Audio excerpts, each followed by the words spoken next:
대법원 2024년 1월 25일 선고 2020-2006-472 판결 사건명 설계보상비 반환 갑 공사가 공동수급체를 구성하여 4대강 살리기 사업 관련 각 공구 공사에 입찰에 참여하였다가 낙찰자로 선정되지 못하여 설계보상비를 지급받은 회사들, 각 공동수급체의 시공사 또는 설계사로 참여한 회사들을 상대로 담합 등으로 인한 입찰 무효 사유가 있다며 설계보상비 반환을 구한 사안에서 갑 공사가 입찰을 공고한 공구의 공사에 관하여는 갑 공사와 낙찰자로 결정되지 못한 공동수급체의 구성원 회사들 사이에 설계보상비 지급에 관한 약정이 성립하였고 갑 공사가 설계보상비 지급에 관한 계약 당사자의 지위를 이전받은 공구의 공사에 관하여도 계약 당사자 지위의 이전으로 갑 공사와 낙찰자로 결정되지 못한 공동수급체의 구성원 회사들 사이에 설계보상비 지급에 관한 계약이 성립하였으므로 위 각 공동수급체의 시공사로 참여한 을 주식회사 등은 그들이 직접 담합 행위에 관여하였는지 여부와 상관없이 설계보상비 지급에 관한 계약에 기해 연대하여 갑 공사의 설계보상비를 반환할 의무를 진다고 보아야 하나 위 각 공동수급체의 설계사로 참여한 병 주식회사 등은 시공사로 참여한 을 회사 등과 달리 설계 분야의 의무 이행에 관한 책임만을 부담할 뿐인 점 등 재반 사정에 비추어 그들이 공동수급체의 구성원이라 하더라도 시공사로 참여한 을 회사 등과 연대하여 설계보상비를 반환할 책임을 진다고 보기는 어렵다고 한 사례.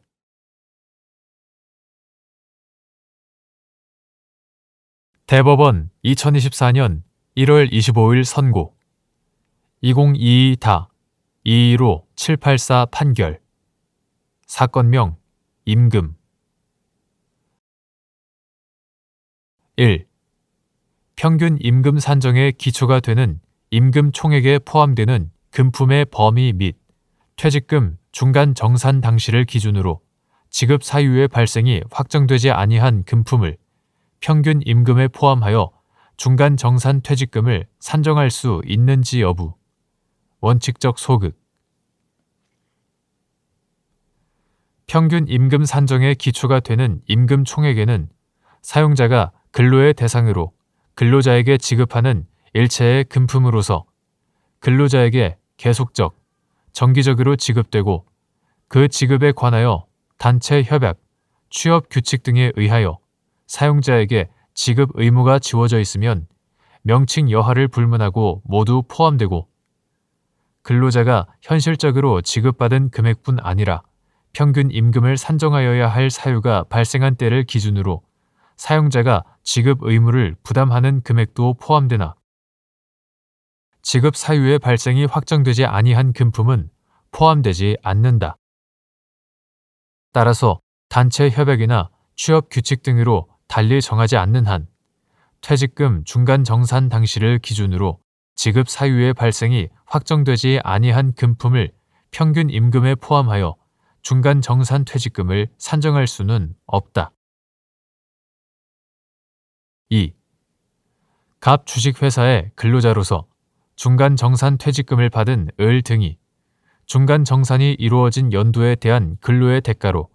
다음 해 주어지는 연차 휴가 수당이 평균 임금을 산정할 때 포함되어야 한다고 주장하며 갑 회사를 상대로 미지급 퇴직금의 지급을 구한 사안에서 퇴직금 중간 정산 당시 발생 여부가 확정되지 않았던 연차 휴가 미사용 수당액을 중간 정산 퇴직금 산정의 기초가 되는 평균 임금에 산입한 원심 판단에 법리 오해에 잘못이 있다고 한 사례.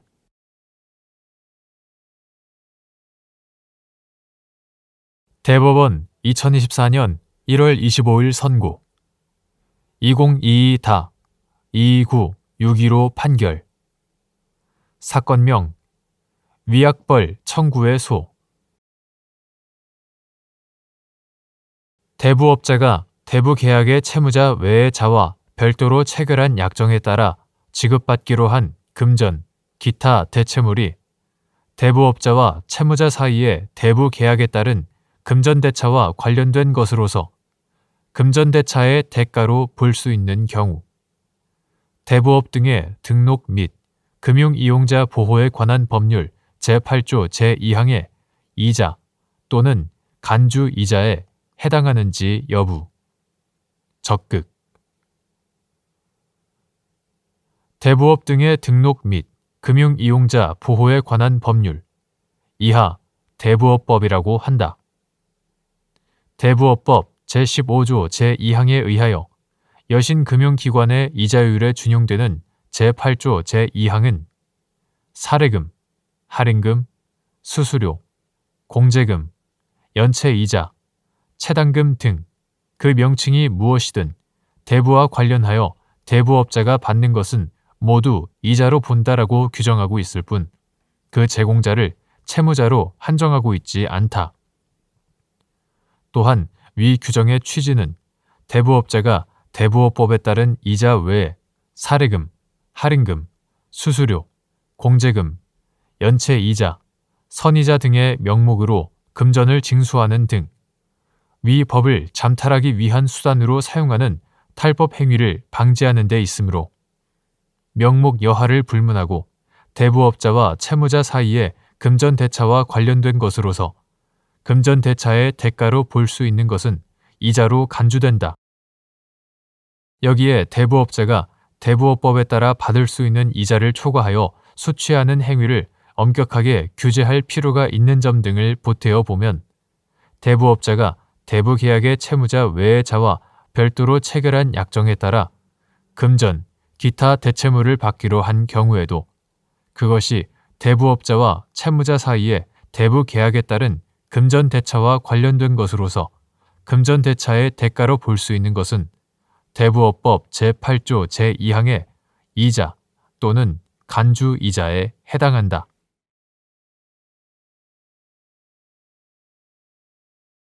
대법원 2024년 1월 25일 선고 2023다 275998 판결 사건명 임금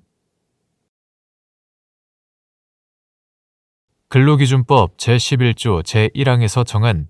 상시 5명 이상의 근로자를 사용하는 사업 또는 사업장의 의미 근로기준법이나 근로계약 등에 따라 휴일로 보장되는 근로 의무가 없는 날에 실제 근무하지 않은 근로자가 상시 사용하는 근로자 수를 산정하는 기준이 되는 근로기준법 시행령 제7조의 2, 제1항에 산정 기간 동안 사용한 근로자의 연 인원 및 같은 조 제2항 각 호에 일별 근로자 수에 포함되는지 여부. 소극. 근로기준법 제11조 제1항에 상시 5명 이상의 근로자를 사용하는 사업 또는 사업장이라 함은 상시 근무하는 근로자의 수가 5명 이상인 사업 또는 사업장이 아니라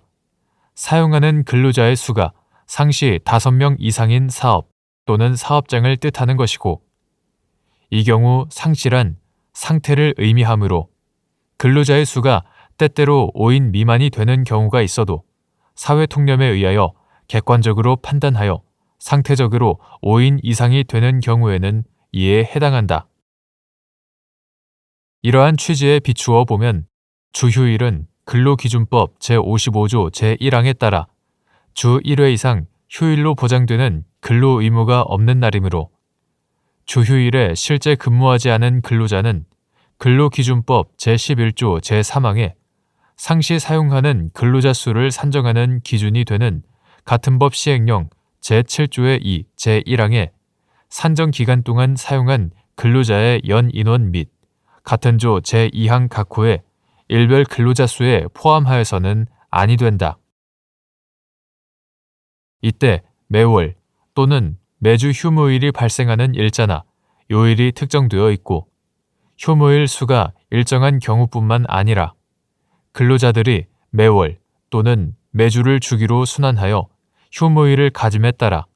휴무일이 발생하는 일자나 요일 및 휴무일수가 변동되는 경우에도 마찬가지로 근로기준법이나 근로계약 등에 따라 휴일로 보장되는 근로 의무가 없는 날에 실제 근로자가 근무하지 않았다면 산정 기간 동안 사용한 근로자의 연 인원 및 일별 근로자 수에 포함되지 아니한다.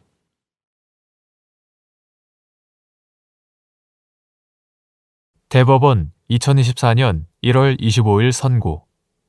2023-283-913 판결 사건명 보험금 1. 소액 사건에 관하여 상고 이유로 할 수 있는 대법원의 판례에 상반되는 판단을 한 때의 요건을 갖추지 않았더라도 대법원이 실체법 해석 적용의 잘못에 관하여 판단할 수 있는 경우 소액 사건에서 구체적 사건에 적용할 법령의 해석에 관한 대법원 판례가 아직 없는 상황에서 같은 법령의 해석이 쟁점으로 되어 있는 다수의 소액 사건들이 하급심에 계속되어 있을 뿐 아니라 재판부에 따라 엇갈리는 판단을 하는 사례가 나타나고 있는 경우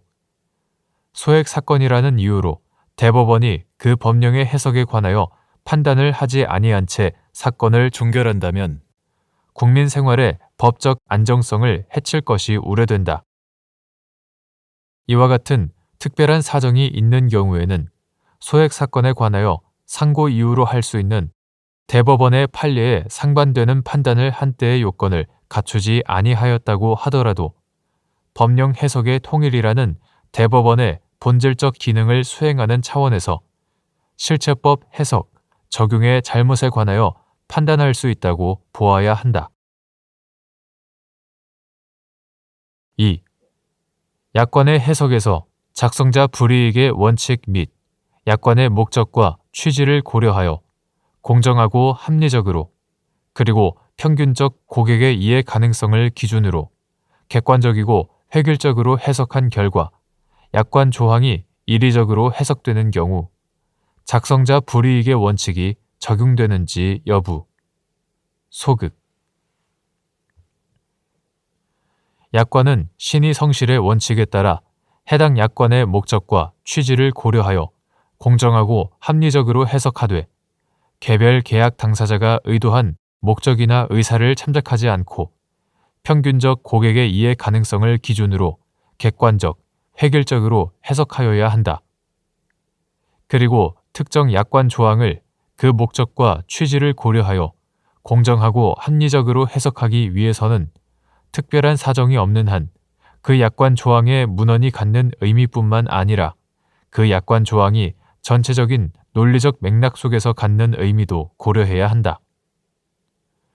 위와 같은 해석을 거친 후에도 약관 조항이 객관적으로 다의적으로 해석되고 각각의 해석이 합리성이 있는 등 해당 약관의 뜻이 명확하지 않은 경우에는 고객에게 유리하게 해석하여야 한다. 반면 약관의 목적과 취지를 고려하여 공정하고 합리적으로 그리고 평균적 고객의 이해 가능성을 기준으로 객관적이고 획일적으로 해석한 결과 약관 조항이 이리적으로 해석된다면 약관 조항을 고객에게 유리하게 해석할 여지가 없다. 3.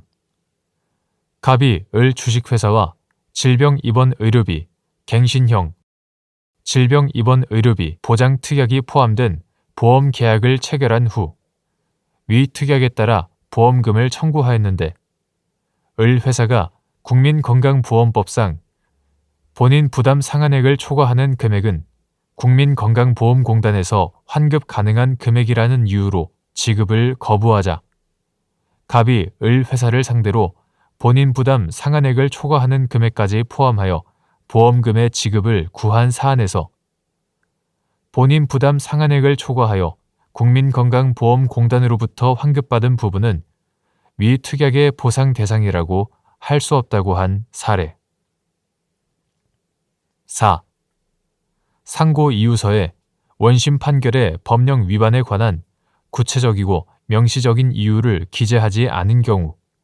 상고 이유서를 제출하지 않은 것으로 취급되는지 여부. 적극. 상고법원은 상고 이유에 따라 불복 신청의 한도 안에서 심리한다. 민사소송법 제431조. 따라서 상고 이유서에는 상고 이유를 특정하여 원심 판결에 어떤 점이 법령에 어떻게 위반되었는지를 구체적이고도 명시적인 이유로 기재하여야 하고, 상고인이 제출한 상고 이유서에 위와 같은 구체적이고도 명시적인 이유를 기재하지 않은 때에는 상고 이유서를 제출하지 않은 것으로 취급할 수밖에 없다.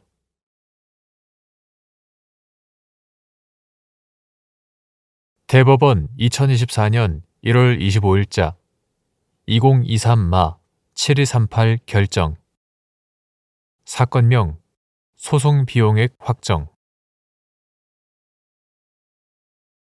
가처분 사건 및 이에 대한 가처분 이의 사건은 모두 하나의 심급 단위로 보아 소송 비용에 산입되는 변호사의 보수를 산정하여야 하는지 여부. 적극. 변호사 보수의 소송 비용 산입에 관한 규칙 제3조 제1항은 소송 비용에 산입되는 변호사의 보수는 당사자가 보수 계약에 의하여 지급한 또는 지급할 보수액의 범위 내에서 각 심급 단위로 소송 목적의 값에 따라 별표의 기준에 의하여 산정한다라고 규정하고 있고, 보전 처분의 신청을 대리한 소송 대리인은 보전 처분에 대한 이의가 있는 경우에 이의 소송에서도 소송 대리권이 있는 것으로 해석되며, 가처분에 대한 이의는 같은 심급의 불복 신청으로서 다시 가처분 신청의 당부를 심리, 판단하여 달라는 신청이므로 가처분 사건 및 이에 대한 가처분 이의 사건은 모두 하나의 심급 단위로 보아 소송 비용에 산입되는 변호사의 보수를 산정하여야 한다.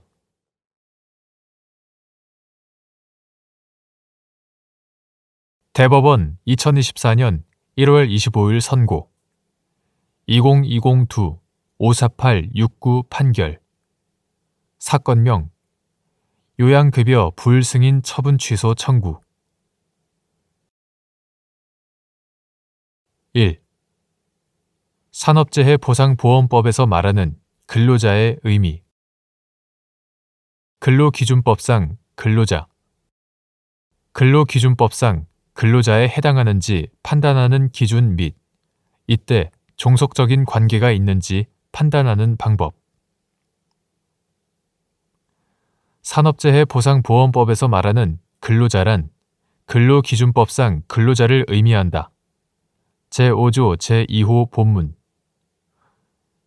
근로기준법상의 근로자에 해당하는지는 계약의 형식보다 근로제공관계의 실질이 사업 또는 사업장에 임금을 목적으로 종속적인 관계에서 사용자에게 근로를 제공하였는지에 따라 판단해야 한다. 여기에서 말하는 종속적인 관계가 있는지는 업무 내용을 사용자가 정하고 취업규칙 또는 복무, 인사, 복무 규정 등의 적용을 받으며 업무 수행 과정에서 사용자가 상당한 지휘, 감독을 하는지, 사용자가 근무 시간과 근무 장소를 지정하고 근로자가 이에 구속을 받는지, 노무 제공자가 스스로 비품, 원자재나 작업 도구 등을 소유하거나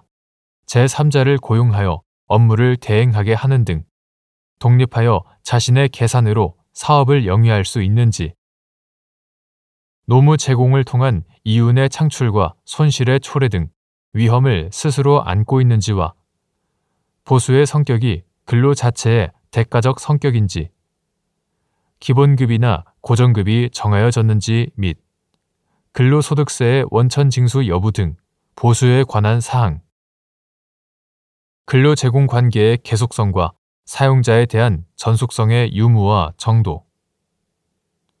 사회보장제도에 관한 법령에서 근로자로서 지위를 인정받는지 등의 경제적, 사회적 여러 조건을 종합하여 판단해야 한다. 다만 사용자가 정한 취업규칙 또는 복무, 인사, 복무 규정 등이 적용되는지, 기본급이나 고정급이 정하여졌는지, 근로소득세를 원천 징수하였는지, 사회보장제도에 관하여 근로자로 인정받는지 등의 사정은 사용자가 경제적으로 우월한 지위를 이용하여 임의로 정할 여지가 크다는 점에서 그러한 점들이 인정되지 않는다는 것만으로 근로자가 아니라고 쉽게 단정해서는 안 된다. 2. 갑이 을 주식회사와 8톤 화물자동차를 지입하는 내용의 화물자동차 위수탁관리 운영 계약을 체결하고 을 회사가 병 주식회사로부터 위탁받은 문서 파쇄 및 운송 업무를 수행하던 중 파쇄기에 손이 빨려 들어가는 사고를 당하여 근로복지공단에 요양급여를 신청하였으나 갑이 임금을 목적으로 사용, 종속적인 관계에서 병회사에 노무를 제공하는 근로자로 볼 수 없다는 이유로 근로복지공단이 요양불승인 처분을 한 사안에서 갑이 지입차주로서 차량을 실질적으로 소유하고 있고 그 유지, 관리를 위한 비용도 일부 부담하였더라도 임금을 목적으로 종속적인 관계에서 병회사에 근로를 제공하는 산업재해 보상보험법상 근로자에 해당한다고 한 사례.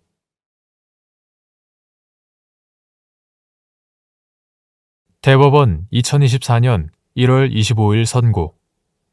2021-2-46940 판결 사건명 법인세 부과처분 취소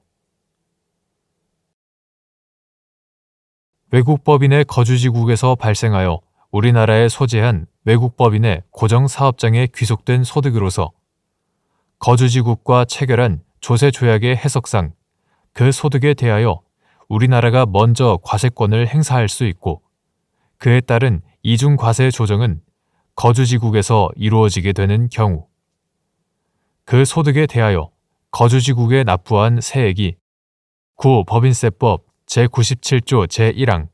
제57조 제1항 제1호에 따른 외국 납부 세액 공제 대상에 해당하는지 여부. 소극.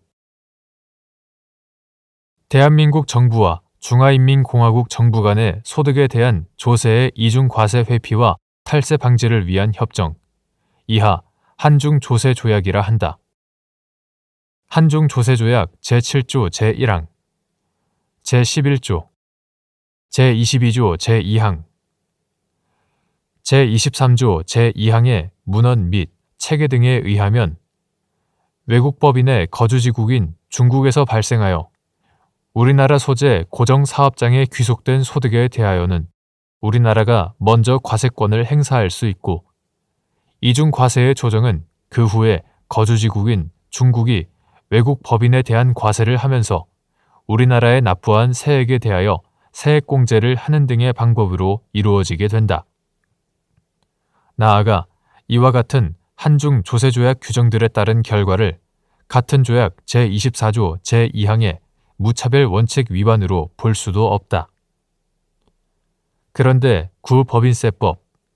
2015년 12월 15일 법률 제1355호로 개정되기 전의 것 이와 같다. 구법인세법 제97조 제1항에서 같은 법 제57조 제1항을 준용하는 취지는 기본적으로 국내 사업장이 있는 외국 법인에도 내국 법인과 동일하게 제3국에서 납부한 세액에 대하여 외국 납부 세액 공제 등을 허용함에 있는 바 이러한 취지와 관련 규정들의 문헌 및 체계 등에 비추어 보면 외국 법인의 거주지국에서 발생하여 우리나라에 소재한 위 외국 법인의 고정사업장에 귀속된 소득으로서 거주지국과 체결한 조세조약의 해석상 그 소득에 대하여 우리나라가 먼저 과세권을 행사할 수 있고 그에 따른 이중과세 조정은 거주지국에서 이루어지게 되는 경우에는 그 소득에 대하여 거주지국에 납부한 세액이 있더라도 그 세액이 구법인세법 제97조 제1항, 제57조 제1항 제1호에 따른 외국 납부 세액 공제 대상에 해당한다고 볼 수는 없다.